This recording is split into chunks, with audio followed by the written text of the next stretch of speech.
안녕하십니까, 양측입니다. 현재 코로나19가 굉장히 빠르게 확산되고 있는 가운데 이 상황에서 어떻게 포트폴리오 관리해야 될지에 대해서 간단하게 빨리 퀵하게 한번 정리를 해보도록 하겠습니다. 먼저 전체적으로 총 확진자 수는 세계적으로 7만 8천 명에 달하고 있고요. 어, 다이아몬드 프린세스호를 제외하면 우리나라가 중국 다음으로 제일 많은 확진자를 보이고 있습니다. 갑자기 이렇게 우리나라에서 확진자가 늘어나면서 사실 그동안에 중국에서 통계치가 믿을만하지 못하다라는 그런 사람들의 인식이 팽배해 있었는데, 이번에 좀 더 이렇게 많은 확산세를 보이는 걸 보면서 그렇다면 중국에는 좀 더 많은, 사실은 우리가 알지 못하는 그 코로나 바이러스 감염자가 있지 않나 라는 의구심을 들게 하면서 투자자들이 굉장히 위축되고 있는 상황입니다. 특히 지난번에 이렇게 통계치를 수정하면서 이렇게 그 기준을 바꿔가면서 발표를 하고 있기 때문에 우리 중국 정부의 통계치에 대한 신뢰도가 굉장히 낮아져 있는 상태입니다. 이 상태에서 중국이 코로나를 막기 위해서 도시의 그 이동을 다 막아버렸습니다. 공장들도 생산을 멈췄었고요. 하지만 지난 10일부터 생산 재개를 하겠다 하고 있었는데요. 왜냐하면 그 춘제가 있었거든요. 춘제가 끝나고 나서 중국 공장들 생산 재개가 있었지만, 사실은 그 중국 공장에서 근로자들이 아직 많이 복구를 못했습니다. 여기 보시면요, 폭스콘 같은 경우에 그래서 애플에서 우리 이제 이번 분기에 생산이 좀 어려울 수 있다라고 미리 얘기를 하긴 했었습니다만은, 구체적으로는 한 10% 정도만 복귀를 한 상황입니다. 폭스콘은 그 애플의 중국 공장이라고 보시면 될 것 같은데요. 그리고 여러 가지 자동차 업체들도 지금 현재 조업 재개가 연기되어 있다. 지금 현재 기준으로도 아직 뭐 조업 재개를 했다라는 거가 나오고 있지 않는 걸 보면은 지금도 현재 연기되고 있는 계속 상태인 것 같고요. 무엇보다도 춘제가 끝나고 나서도 노동자들이 돌아오면은 14일 동안 자가격리를 하게 되어 있습니다. 이 조치가 굉장히 강력한데요. 그렇기 때문에 어, 아예 돌아오지도 않는 노동자들이 있고요. 아직 그만큼 인력이 충분하지 않은 상황이라고 보시면 될 것 같습니다. 상하이 상하이에서는 이미 그 70%가 재개했다고 했지만은 아직 간신히 가동되고 있는 수준이다라고 보시면 될 것 같습니다. 산업별로 보면은 아직 석유, 전력, 철강, 의학, 생활 필수품 분야에선 가동률이 많이 돌아왔는데, 일반 제조, 건설, 도소매 판매 이런 부분에서는 많이 못 돌아온 상태입니다. 그래서 실제로 그 산업 분포들을 보시면요, 이쪽 보시면 석유, 전력, 철강 이쪽 부분이 뭐 제조업의 일부가 될 수 있을 것 같은데요. 그걸 제외하고 나머지 부분들, 제조업에서도 일반 제조업, 뭐 일부 부분들을 포함하면 뭐 거의 한 70%, 80% 이상은 아직 농민공이 절반도 못 돌아온 상태다. 그만큼 지금 중국의 경기가 심각한 상황이다 라고 보시면 될 것 같습니다. 그렇기 때문에 1분기 이 중국 경기가 안 좋아지는 건 확실한 상황이라고 보시면 될 것 같고요. 여기가 이제 상해 와이탄이라고 해서 굉장히 평소엔 사람들이 바글바글하고 관광객들 굉장히 많은 곳이거든요. 이 상해가 이만큼 이렇게 경기가 잘 돌아가고 있다라는 것을 좀 보여줄 수 있는 상황인데, 지금 현재 상황이 이렇다고 합니다. 거의 지금 거리가 텅텅 비어 있어가지고 사람들이 거의 길을 나오지 않고 있다고 하고요. 중국 정부가 아예 이 사람들이 나오지 말라고, 돌아다니지 말라고 지시를 하고 있고 통제를 하고 있기 때문에, 이런 부분들이 이렇게 보시는 바와 같이 사람들이 마주 없는 상태가 이어지고 있습니다. 그렇기 때문에 중국 그 은행들도 이런 상황을 알고 있어가지고, 이러다가 큰일 날 수 있다. 우리나라 그 중국 경제가 큰일 날 수 있다라고 인지를 하고 있기 때문에 여러 가지 그 지원책을 마련하고 있습니다. 그래서 금융기관들한테 이제 부실채권이 늘어나더라도 대출을 확대해라라고 이야기를 하고 있습니다. 부실채권이라는 거는 이제 채권 만기가 도래했는데 그 상환을 하지 못한 채권들이 부실채권이라고 볼 수 있는데요. 그런 부분들이 이제 상환을 못하더라도 상환을 계속 연기해달라 이런 거죠. 그렇게 되면 어떻게 되겠습니까? 연기를 아직 뭐 단기적으로는 숨을 돌릴 수 있겠지만, 좀 장기적으로 봤을 때는 부실을 더 부추기는 꼴이 되는 상황이라고 할 수 있겠습니다. 그리고 이때 기사에선 기준금리 인하 가능성에도 있었는데 이미 기준금리를 인하를 했고요. 그리고 이 PwC 컨설팅 기업인데, PwC에서는 중국 정부가 얘기한 부실채권 규모보다 훨씬 더 많은 규모의 부실채권을 예상하고 있습니다. 중국 정부에서는 3,140억 달러라고 얘기를 했는데 PwC에서는 1조 5천억 달러, 우리나라 돈은 1,700조 원 정도의 부실채권이 있을 거다라고 이야기를 하고 있습니다. 그럼 물론 근본 이 사태가 발생하기 전에, 이렇게 악화되기 전에 예측한 수치이기 때문에 지금 더 악화됐을 거라고 예상할 수가 있고요. 그렇기 때문에 이제 중국 정부가 유동성 공급을 위해서, 유동성이라는 거는 돈을 푸는 겁니다. 정부가 그런 부실 기업들한테 돈을 더 지원을 해주는 거죠. 이런 식으로 지원해 줄 수 있도록 은행들에게 유리한 환경을 계속 제공해 주는 거를 우리 유동성 공급이라고 하는데, 이런 부분들을 하고 있지만 아무래도 신용도가 낮은 민간 기업들은 지원을 받더라도 겨우겨우 연명하는 수준이 될 것이고, 결국에는 부도로 연결될 수밖에 없지 않나. 앞서 말했다시피 이게 공장이 멈춰 있습니다. 특히 여기 랴오닝 성하고 이제 허베이성, 우리나라의 후베이라고 보통 알려져 있죠, 지금. 그 우한시가 있는 그 성입니다. 이 성들에서 지금 산업 활동이 많이 멈춰 있기 때문에 특히나 더 위험한 상황이다라고 할 수가 있고요. 특히 그 S&P 글로벌에서는 신용평가 회사죠. 신용평가 회사에서는 이 충격이 더 이어지면은 5조 6천억 위안, 8천억 달러까지 늘어날 수 있다라고 이야기를 하고 있습니다. 앞서서 PwC는 1조 5천억 달러가 될 거다 했는데 1조 5천억보다는 좀 작지만 지금 현재 이만큼 8천억 달러까지 불어날 수 있다라고 이야기를 하고 있습니다. 네, 그래서 미국 기업들은 그러면 이 상황을 그냥 무시하고 있냐? 아닙니다. 지금 오크트리라는 이 대체 투자 전문사에서 중국에다가 부실채권을 투자할 수 있는 회사를 설립을 했습니다. 이게 미국하고 중국 사이에서 그 무역 분쟁이 있었는데, 1단계 무역 합의로 이 중국 내에 외국 자본이 100% 투자를 해서 회사를 설립할 수 있도록 해줬습니다. 그러면서 이런 회사가 설립이 가능해졌고요. 그러면은 이 미국 기업들이 이제 앞으로 속속들이 부실채권이 많아질 거라는 거를 알고 들어오는데, 이 어떤 구조냐면은 그부실채권이 발생하게 되면은 그거를 할인을 해서 이제 어떻게든 현금화를 하기 위해서 할인을 해서 이제 매각을 하게 되는데요. 그걸 받아들인 다음에 이제 경기가 조금 괜찮아지면 그 부실채권 중에서 괜찮아지는 기업들이 생기겠죠. 그러면은 이제 원래 부실채권에서 벗어나면서 회복을 할 수가 있게 되는, 혹은 부실채권을 가지고 자산을 매각하거나 함으로써 현금화를 하는 겁니다. 이런 식으로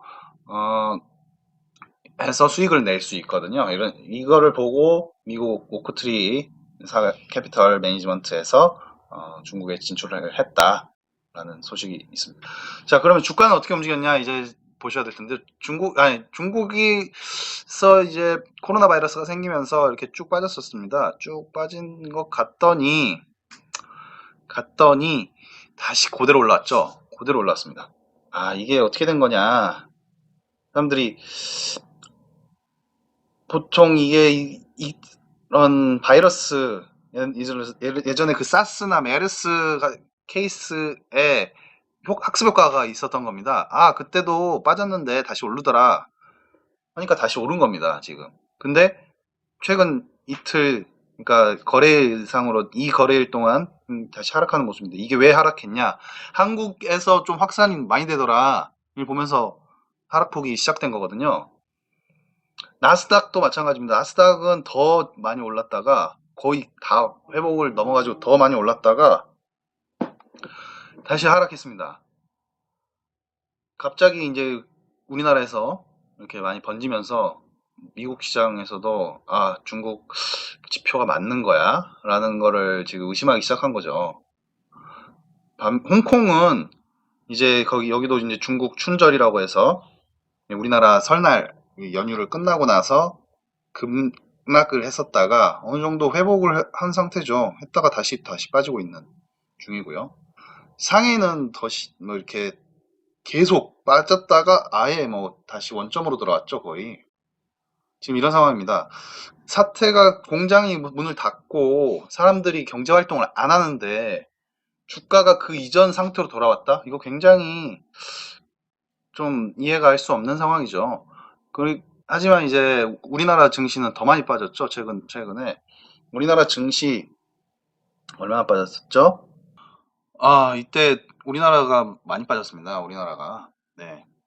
이제 코로나로 빠지고 나서 복구했다가 다시 한번 더 빠졌습니다.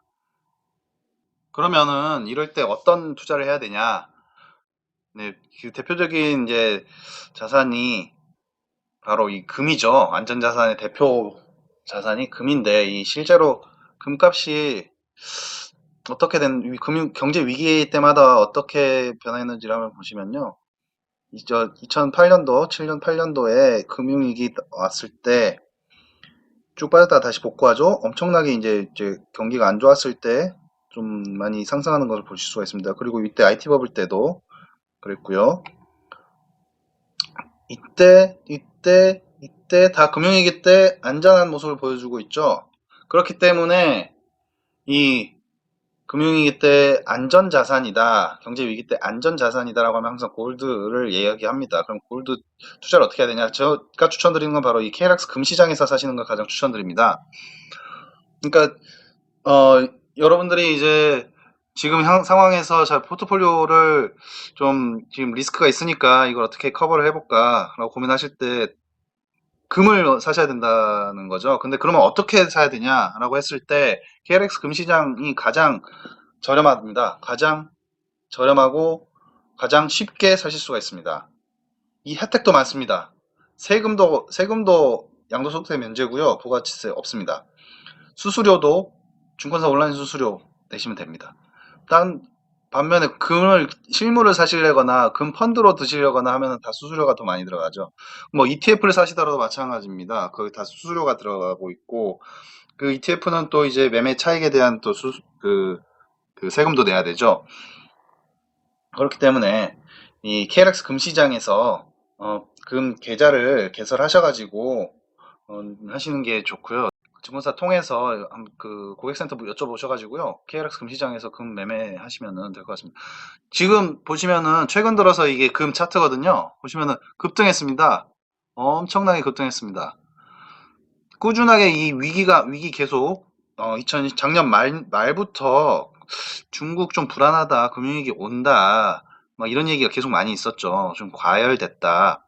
그러다가 계속 올라왔었는데 뭐 좀 기미가 없으니까 좀 빠진다 싶더니 그래도 계속 안전자산 좀 가져가야 되지 않냐라고 했었는데 다시 이제 우리나라 그 위기가 좀 더 확산되면서 다시 급등을 하는 모습을 보실 수가 있죠.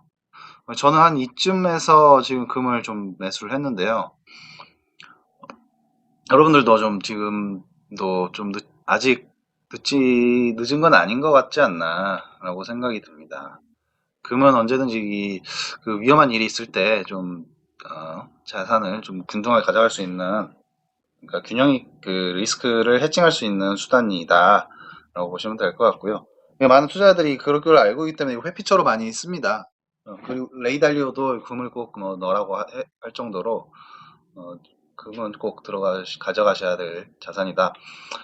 그럼에도 불구하고 좀 더 공격적으로 하고 싶다, 난 진짜 중국 안 될 것 같은데 라고 생각하신 분들은 좀 간단하게 제가 말씀을 드려보면요, 이게 10년 그 미국 그 국고채랑 3년 국고채를 그 금리차를 비교한 겁니다. 이게 장단기 금리차라고 해서 보고 있는 건데요. 보통 이렇게 이 0 이하로 그 차이가 역전됐을 때 0 이하로 내려가면 이게 역전되는 거. 역전되고 나서 얼마 안 있어서 경제 위기가 오더라.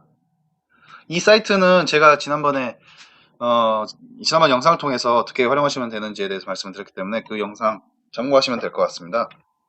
그리고 근데 보시면 최근에 역전을 했는데 회복하긴 했는데 다시 이 역전한 상태로 지금 들어온 상황입니다. 그렇기 때문에 여러분들 좀 위기감이 있지 않나 라고 많은 투자자들이 생각하고 있다고 보시면 될 것 같고요.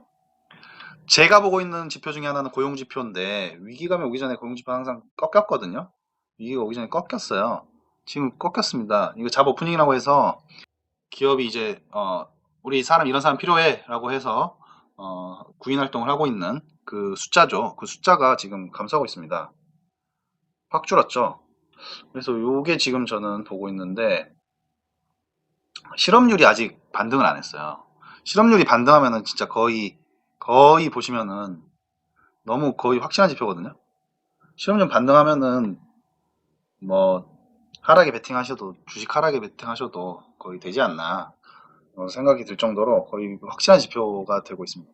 이 사실 이 그 과거 75년 이전 데이터들은 사실 보시면 안 됩니다. 왜냐면은 75년 이전과 이후는 그 브레튼 우즈 체제가 되면서 좀 참고하기 어려워졌어요. 그래서 그러니까 참고가 어려졌다는 게 아니라 브레튼 우즈 체제가 해제가 되면서 이전과 이후는 시장 성격이 판약이 다르다라고 이해하시면 될 것 같습니다. 네, 그렇다면 이럴 때 이제 중국 하락, 중국 시장 좀 망할 것 같은데 중국발 경제 위기 올 것 같은데 했을 때 많은 분들이 개인분들이 접근하기 쉬운 자산이 바로 이 양이라고 해서 ETF인데요. ETF인데 3배 레버리지 인버스 ETF입니다. 이게 무슨 말이냐면은 중국 이 FTSE 차이나 이 50이라는 인덱스가 있는데 FTSE 차이나 50 인덱스가 있는데요. 이거의 3배만큼 반대 방향으로 가면 그거만큼 움직이도록 만든 ETF입니다. 그래서 중국이 하락한다고 생각했을 때 이 ETF를 사시면 많은 수익을 내실 수가 있습니다. 보시면요, 지금 현재는 움직임이 중국 시장이 다시 이게 코로나 때문에 이 ETF가 쭉 올랐다가 지금 중국 시장이 다시 반등을 하면서 빠져 있던 상태고요. 다시 이제 또 위기감이 고조되면서 이게 홍콩에 상장되어 있는 주식이거든요. FTSE 차이나 50은 홍콩 주식이 좀 빠지면서 앞에 항생 지수 빠지는 거 보셨잖아요. 빠지면서 이게 지금 올라와 있는 상태입니다. 네, 여기까지 양치TV였습니다. 여러분들 포트폴리오에 조금 도움이 될 수 있는 정보였으면 하는 바람입니다. 감사합니다.